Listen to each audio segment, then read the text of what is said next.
Hello viewers, আসসালামু আলাইকুম। আশা করি সকলে ভালো আছেন। চলে আসলাম ছোট্ট একটি শিক্ষণীয় ভিডিও নিয়ে।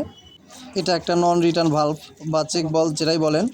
এটা কিন্তু নষ্ট হয়ে গেছে, পানি মানতেছে না। এই দেখেন দূর দূর করে পানি বেরোচ্ছে। এটা ট্যাঙ্কির পানি রাতে উঠায় রাখলে সকালে শেষ হয়ে যায়। এই জন্য কিন্তু বোঝা গেল যে এই বাল্বটা নষ্ট। এই জন্য চলে আসলাম চেঞ্জ করার জন্যে। তো চেঞ্জ করতে এসে দেখি ওই নিপিলগুলো ঠিক মতো মেজারমেন্ট করে কাটতে পারে নাই। কোনো মিস্ত্রি ভুল ধরা আমার কাম্য নয়। আমি ঠিক করার জন্য চেষ্টা করলাম যে এটা কীভাবে ঠিক করা যায় দেখি। তবে 2 মিনিটের কাজ যখন 5 মিনিট 10 মিনিট 15 মিনিট লাগে তখন কিন্তু বিরক্ত লাগে। আমরা যখন এই নন রিটার্ন বাল্বটা সেট করি তখন কিন্তু নিপিলের মাথাটা কেটে দেই যেন সুন্দরভাবে অ্যাডজাস্ট করে লাগানো যায়। আর এতে কিন্তু বিভ্রান্তি হয় যে চেক বলটা ঠিকমতো খেলবে না এবং পানি এই যে নষ্ট হয়ে গেছে যেরকম এটা। এজন্যই সবসময় বলি দক্ষ মিস্ত্রিতে কাজ করান।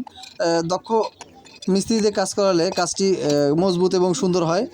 আমি কিন্তু চেষ্টা করছি যে এই নিপুলটা কেটে দেবো, কিন্তু আমার মাথায় খেললো যে এই নিপুলটা যদি আমি কাটি তাহলে কিন্তু আমার সম্পূর্ণ সেট আপ কিন্তু খুলতে হবে এবং ভাঙতে হবে। আর ভাঙা বলতে এখানে পুরো 2-3 ঘন্টার ব্যাপার।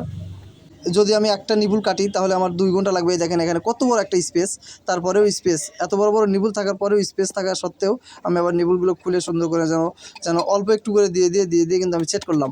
এটা মোটেও কাম্য নয়, কোনো মিস্ত্রির ভুল ধরাও আমার কাম্য নয়। ধন্যবাদ।